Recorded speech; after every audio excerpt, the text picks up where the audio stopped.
이제 지난 수요일부터 대림절 찬송 또 캐럴송도 부르고 또 오늘 여기 또 앞에도 우리 화분에 이 장식도 이렇게 하고 미리미리 살펴주셔서 감사를 드립니다. 점점 제가 감탄을 하는 중이에요. 지난 추수감사절 이후로 참 우리 교회가 좋은 교회 또 내실 있는 교회구나 하는 것을 이제 알게 되는 중이에요. 그래서 공부해서 아는 것도 중요하지만은 시간이 알게 해주는 것, 물리적으로 시간을 통과하지 않으면 결코 알 수 없는 그런 일이 우리의 인생 가운데 많이 있다 싶어요. 사람에 대해서도 몇 마디 나눠 보니까 이런 사람이야 그렇게 섣불리 단정해서는 안 되겠어요. 사람에게도 이런 면 저런 면이 있고 또 눈에 잘 드러나지 아니하는 훌륭한 면들이 있기 때문에 섣부르게 단정 짓거나 속단하지 말고 멀리 바라보고 시간을 잘 견뎌내면서 또 사람의 귀한 점을 우리가 또 알아갔으면 좋겠다 싶은 거예요. 저처럼 아주 제가 MBTI는 ISTJ거든요. 몇 번을 해봐도 달라진 것이 하나도 없어요. 항상 그렇게 나오고 또 나름 전문가를 초청해가지고 검사를 내밀하게 해봤어요. 그랬더니 그 ISTJ의 표본이더라고요. 제가 이런 유형의 사람은 이런 특징을 가지고 있습니다 하는 게 제가 하나도 이거는 내가 아닌데 왜 이렇게 검사가 나왔지 이런 것이 없고 10이면 10개 다 맞는 거예요. 그래서 이런 유형의 사람들은 뭔가 박스 안에서 보지 아니하면 성에 안 차는 사람이에요. 그림을 그려도 네모난 그림을 좋아하고 도표를 좋아하고 수치를 좋아하고 뭔가 근거를 좋아하고 계획적인 걸 좋아하고 그래서 예를 들면 이런 거죠. 뭐 가산에 가도 농협에 무슨 콘센트를 하나 이제 마트에 사러 갔는데 우리 식구는 꼭 우리가 저하고 다르거든요. 겹치는 게 하나도 없어요. 우리 식구는. 저는 농협에 가면 기름 넣으러 가면 기름 넣고 와야 되는 거예요. 농협에 전선을 사면 전선 사고 와야 되는 거예요. 그러나 우리 식구는 가다가 두리번 저기 이 뭐죠? 붕어빵 가게가 언제 생겼지? 전선을 좀 긴 거 5m짜리를 사야 되겠지 이렇게 하고 가고 있다가 금방 호떡 가게를 보면은 호떡이 있네 하면서 그만 대화를 잃어버려요. 호떡 사 먹을 생각에 이렇게. 그래서 뭔가 저는 그래? 그럼 붕어빵이 새로 왔네? 그러면 돌아가는 길에 붕어빵 하나 먹고 가야지 이런 마음이 드는 게 아니라 집에서 출발할 때 붕어빵 생각을 안 하고 왔기 때문에 붕어빵 사는 것이 굉장히 마음에 좀 부담이 되는 거예요. 그리고 또 붕어빵을 먹으려고 하면 일을 다 보고 나서 붕어빵을 먹어야지 가다가 붕어빵 하나 사 먹고 뒤에 가서 일 보자 이거는 영 이렇게 용납이 안 되는 거예요.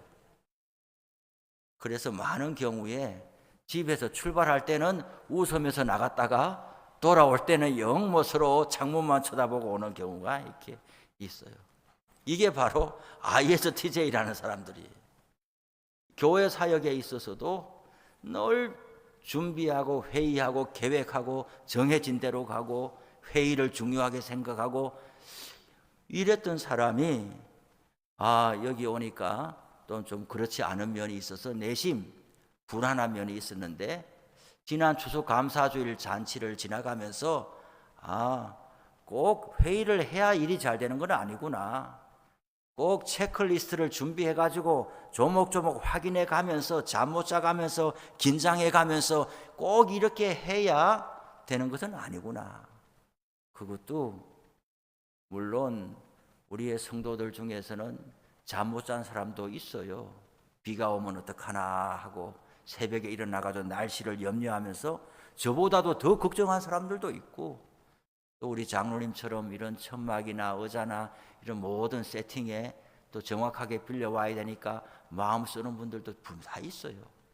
그러나 제가 여기 와서 새롭게 배우는 것은 최종 탑 리더가 너무 꼼꼼해서는 안 되겠다, 이런 걸 배우는 거예요.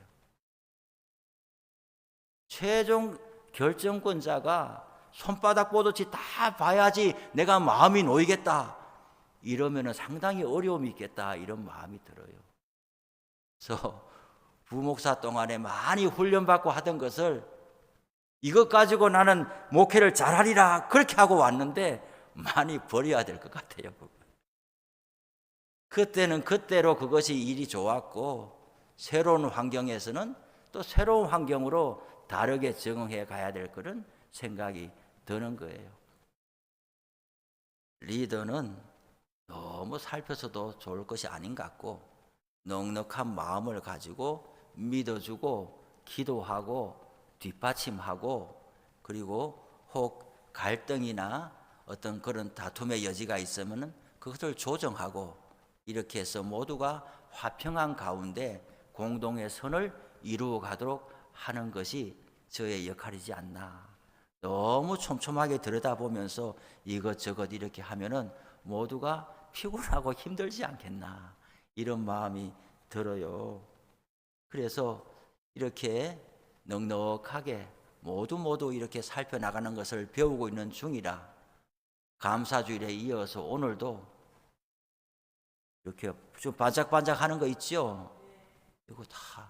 이거 계획해가지고 내게 사와야 되겠습니다, 이렇게 된 게 아니고, 우리 집사님들이 다 알아서 다 해가지고 대림절이 돌아오니까 어떤 분은 미리 찬송을 준비해야 되겠다, 이런 마음이 있고, 또 어떤 분은 이렇게 또 장식을 해야 되겠다, 이런 마음이 있고, 또 내일은 다 모여가지고 성탄 처리도 하고 또 교회 주변에 장식도 하고, 또 들으니 뭐 떡국도 한 그릇 낸다고 합디다. 이렇게 떡국 한 그릇 내세요, 이렇게 시킨 게 아니라 다 교회를 위해서 서로 간에 공통된 공감하는 마음을 가지고, 나도 한 꼭지를 감당해야지, 찬송이면 찬송, 이런 거, 밥이면 밥, 뭐 또 사다리 놓고 올라가는 건 올라가는 일, 전부 다 공통의 마음을 가지고 한 꼭지씩 담당해 가고자 하는 그 마음이 너무 귀하다는 생각이 들고, 이것이 우리 교회의 저력이고 실력이고 앞으로 공동체가 힘있게 일어서는 밑바탕이 되겠다, 이것을 간과하고 소홀히 해서는 안 되겠다, 이것으로 인해서 교회가 미래가 있겠다, 여기에다가 더 기도하고 주의 말씀으로 우리가 단단히 무장하면 성령의 기름 부으심이 있어서 교회가 흥왕하게 일어나리라는 소망을 가지게 되는 거예요. 오늘도 이렇게 해 주셔서 너무 감사하고, 또 집사님도 찬송을 잘 인도해 주셔서 감사합니다. 오늘 로마서를 보게 되는데, 로마서는 다른 바울 서신하고 좀 다른 거예요. 다른 바울 서신들은 다 바울이 개척한 교회들이에요. 고린도 교회, 에베소 교회, 빌립보 교회, 갈라디아 교회, 본인들이 다 개척한 교회를 향하여 어떤 상황이 발생되었을 때에 상황을 해결하고자 하는 상황 서신, 목회 서신이거든요. 그런데 로마서는 바울이 개척한 교회가 아니에요. 가본 적도 없어요. 바울은 지금 이 로마서를 어디에서 쓰고 있느냐? 고린도에서 쓰고 있는 거죠. 3차 전도 여행을 지나가면서 이제 고린도에 와서 로마서를 쓸 때에 어떤 형편이었는가? 예루살렘 교회에 큰 흉년이 들어가지고 모교회, 초대 1대 교회는, 최초의 교회는 예루살렘 교회, 두 번째 교회는 안디옥 교회, 그 다음에 바울이 전도 여행을 가면서 세워진 교회들이 쭉 생겨났잖아요. 예루살렘 교회는 유대인들 히브리 사람들이 모인 교회, 안디옥 교회는 이방인들이 모여서 된 교회. 그런데 선교사는 누가 파송했느냐? 예루살렘 교회가 선교사를 못 보냈어요. 안디옥 교회가 선교사를 보냈어요. 바울과 바나바를 세워가지고. 예루살렘 교회의 당회장은 누구냐? 예수님의 친동생 야고보가 당회장이란 말이에요. 베드로도 예루살렘 교회에 다니고 있었지만은 베드로가 당회장이 아니라 예수님의 동생 야고보가 당회장인 거예요. 야고보서를 썼지요. 세베대의 아들 야고보와 요한의 그 야고보가 아니라 그 야고보는 사도행전에 보면은 최초의 순교자가 됐어요. 그러니 예루살렘 교회는 예수님의 아랫 동생이 야고보가 당회장이 됐고 베드로가 그 교회에 출석하는 사람이 되었고 베드로가 한번 설교하니까 3,000명이나 사람들이 회개하고 세례를 받으니 예루살렘 교회가 얼마나 흥황했겠어요. 그래도 전도할 생각은 안 하는 거죠. 큰 핍박이 일어나니까 사람들이 견디지 못해가지고 피난 가다가 올라간 것이 저 위에 안디옥까지 올라간 거죠.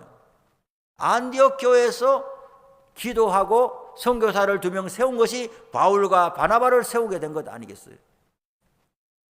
그러면 바울 입장에서는 자기를 파송한 교회는 안디옥 교회인데 바울은 항상 사도행전을 읽어보면은 선교 여행을 갔다 와서 어디로 올라갑니까? 안디옥 교회로 갔다가 예루살렘 교회에 올라가서 문안하고 선교 보고 할 필요도 없지만 거기에 올라가서 자기의 선교 활동에 대해서 이야기하고 다시 안디옥으로 올라왔다가 이제 선교지로 내려간다는 거죠. 모 교회에 대한 그런 마음이 각별한 거죠. 내가 어디로부터 복음을 받았느냐? 1차적으로는 안디옥에서 받았지만은 그러나 예루살렘 교회가 최초의 교회 상징성이 있으니까 예루살렘 교회가 흉년이 들고 기근이 들어서 성도들이 궁핍한 지경에 있다는 소식을 듣고 사도 바울이 뭐라 그러냐 하면은 영적으로 도움을 받았으면 육적으로 갚는 게 마땅하다 이렇게 했는 거예요. 그러면서 마게도냐 지역과 아가야 지역에 내려오면서 가는 데마다 자기가 개척한 교회들의 말하기를 예루살렘 교회가 흉년이 들어서 크게 어려움을 당하고 있으니 모두 연보를 내라 이렇게 한 거예요. 우리가 왜 연보를 내야 됩니까? 왜 구제금을 내야 됩니까? 왜 예루살렘 교회에 돈을 보내야 됩니까? 복음을 거기서부터 받았지 않았느냐? 하나님은 균등케 하시는 분이다. 평균케 하시는 분이다. 있는 사람이 나눠서 없는 사람에게 흘러가는 것이 마땅하고 영적으로 공급을 받은 사람은 그 공급해 준 사람이 육적으로 어려움을 당할 때에 그것을 갚아주는 것이 마땅하다. 예루살렘 교회 모두 연보를 보내자 이렇게 해서 많은 사람들이 연보를 모았어요. 그 연보를 가지고 예루살렘 교회에 전달하고 나서 이제 바울은 무슨 계획이 있느냐? 이제는 이 지역에 바울도 열심히 전도했고 바울의 전도를 듣고 복음을 듣고 또 이제 일꾼된 사람들이 나타나고 하니까 일할 사람이 많은데 거기에 틈바구니 속에서 나도 원로 아닙니까? 이제 바울은 나이 많아서 원로라는 이야기가 아니라 초대 이방인의 선교사니까 기라성 같은 사람인데 후배들이 잔뜩 일어서가지고 이제 열심을 내고 있는데 거기에 나도 이제 깃대 하나 꼽으려 마음이 없는 거예요. 바울은 복음의 불모지에 내가 내 안위를 돌보지 아니하고 선교에서 이만큼 교회들이 세워지고 이제 후배들이 잘 뒷받침하고 있으니 나는 어디로 가야 되겠느냐? 더 고생스러운 곳으로 가야 되겠다. 일꾼이 없는 곳으로 가야 되겠다. 그것이 어디냐? 스페인이라는 거예요. 스페인. 지금 우리는 예루살렘에서 그리스에서 스페인 그렇게만 해도 유럽 끝이 아닙니까? 스페인까지. 그런데 2000년 전에 바울이 스페인에 가고자 하는 마음이 든 거예요. 왜 스페인이냐? 그 당시에는 지구가 둥글다는 생각을 못했고 지구가 평평하다는 생각을 했는데 저 끝에 세상 끝에 주님께서 땅 끝까지 가서 복음을 전하라 그랬는데 땅 끝이 어디냐? 스페인이라고 믿었던 거예요. 그 스페인까지 가서 이제 나는 남은 여생을 복음 전하려고 하는데 어떻게 스페인까지 가느냐? 선교 경비가 있어야 될 것 아니에요. 선교 경비가 있어야 될 거 아니에요. 우리가 복음서를 볼 때에 예수님께서 3년간 공생의 사역을 했잖아요. 그러면 예수님은 밥 먹었잖아요.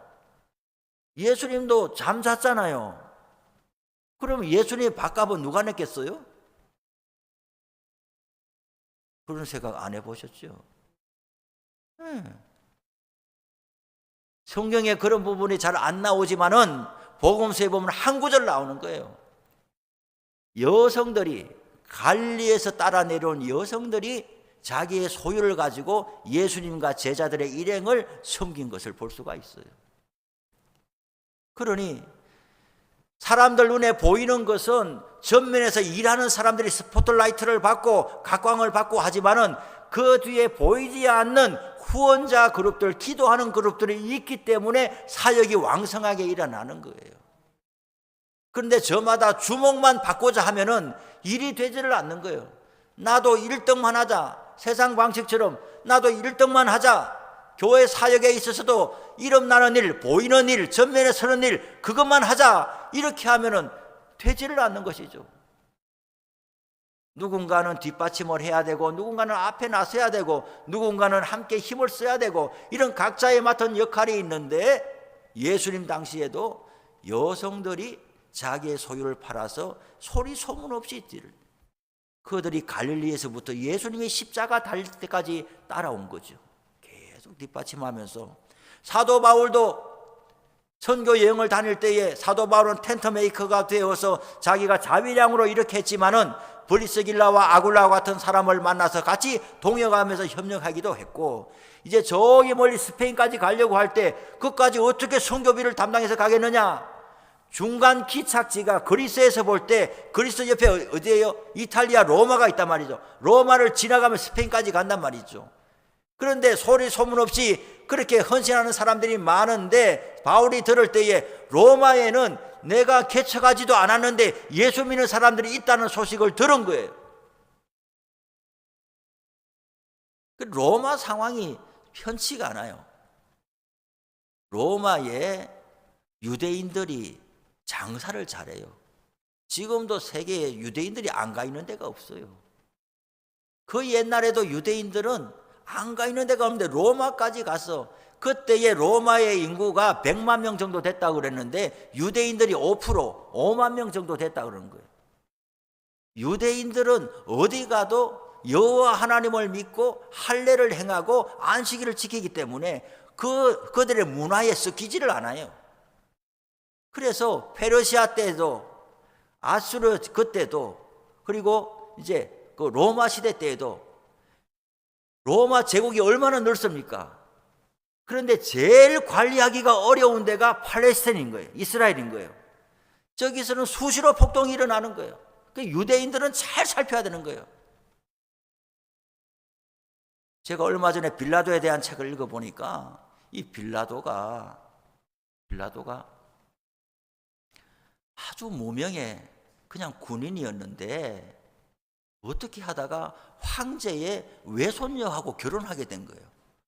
완전히 벼락출세를 한 거예요. 황제의 외손녀하고 결혼을 했으니까 이 황제가 이제 이 사위를 예루살렘 유대 총독으로 보낸 거예요.